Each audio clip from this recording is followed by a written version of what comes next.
The people saving 2, 3, 4 hours a week with ChatGPT aren't doing anything complicated.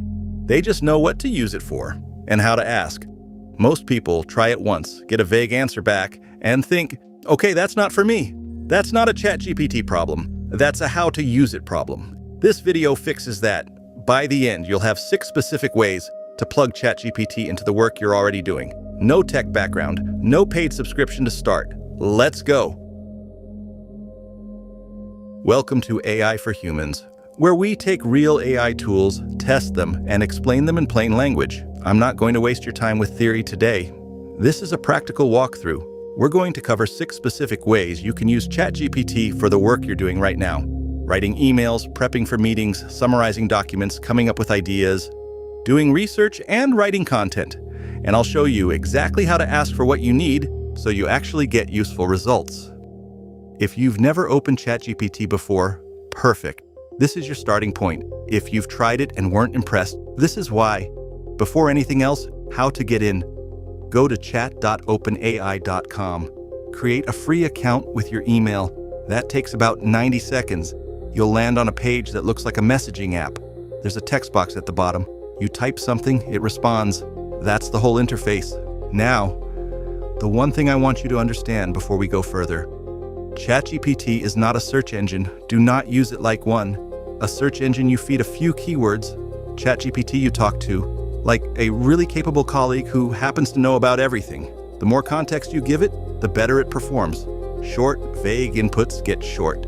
Vague outputs. Specific inputs get useful ones. Everything we're about to go through is built on that idea. Use case 1, and probably the most immediately useful one for most people, is email writing. Think about how much time you spend on email every day. Drafting, rewording, trying to figure out the right tone for a difficult message. ChatGPT handles that. Fast. Here's how to do it properly. Don't just type, "Write me an email." That's too vague. You'll get something generic that you'll have to rewrite anyway. Instead, give it the situation. Something like this. I need to email a client who's been waiting 3 weeks for a project update. We're behind schedule. I want to acknowledge the delay, give them a new timeline of 2 more weeks, and keep the relationship positive. Tone should be professional, but warm. Keep it under 150 words. You paste that in.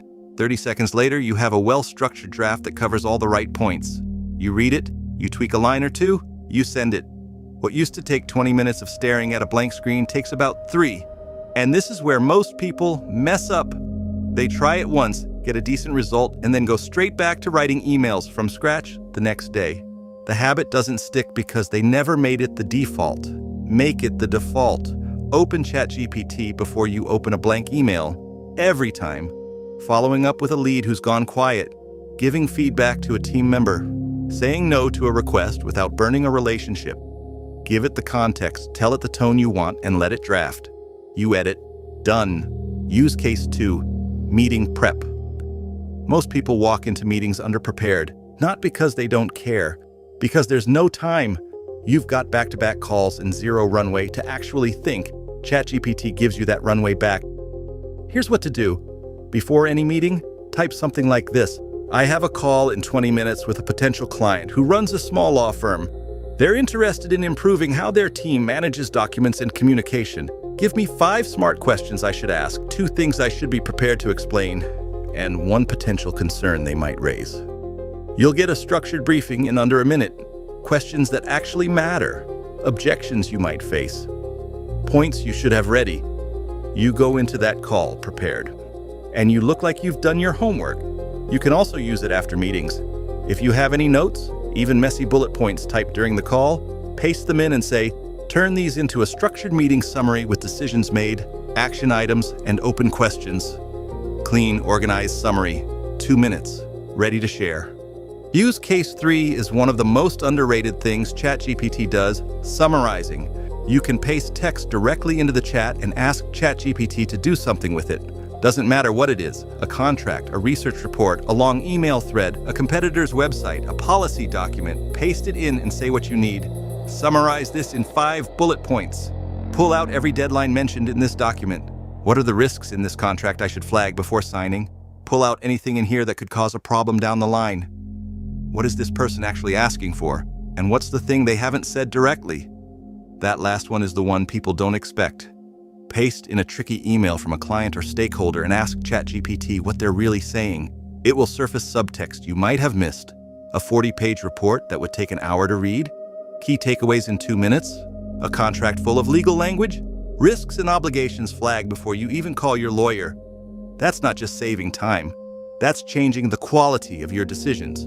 Use case 4, brainstorming. Blank page paralysis is real.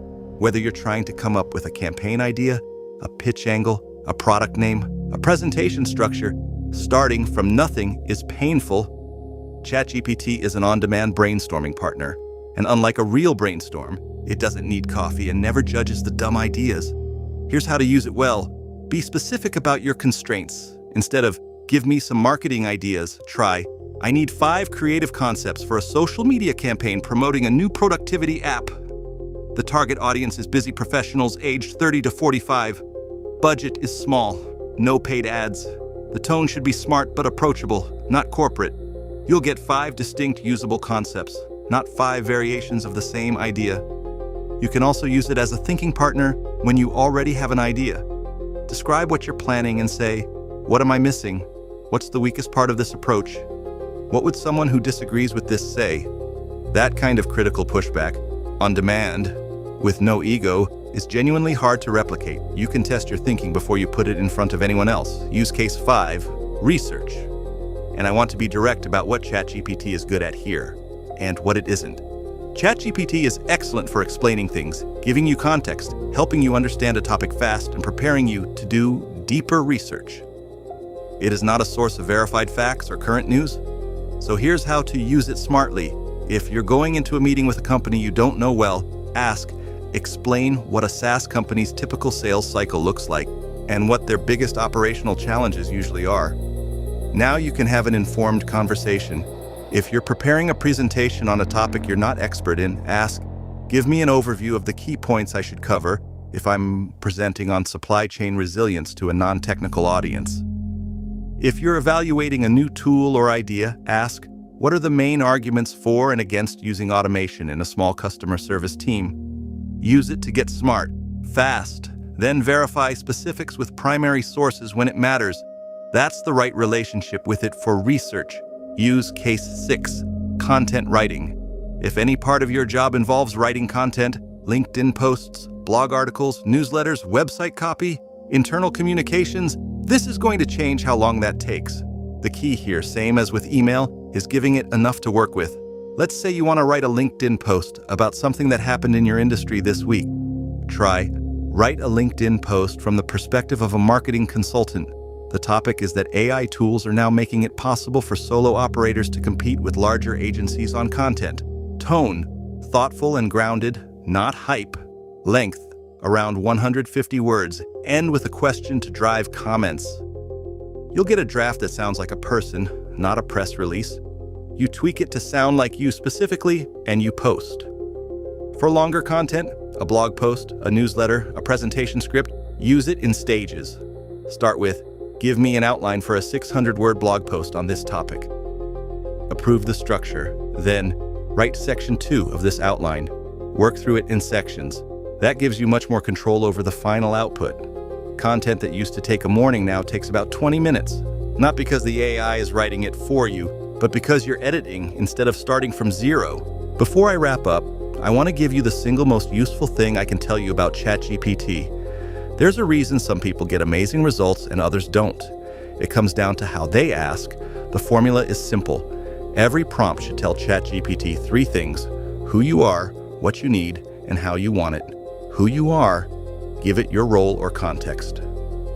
I'm a project manager at a mid-sized construction company. What you need, be specific about the task.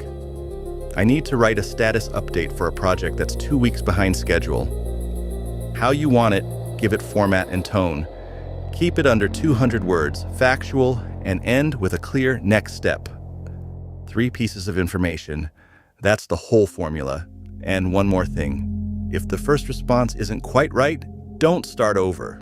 Stay in the same conversation and tell it what to change. Make it shorter. Make it less formal. Add a specific example in the second paragraph. ChatGPT remembers the entire conversation. You're refining, not starting again. That's how you get to something you actually want to use.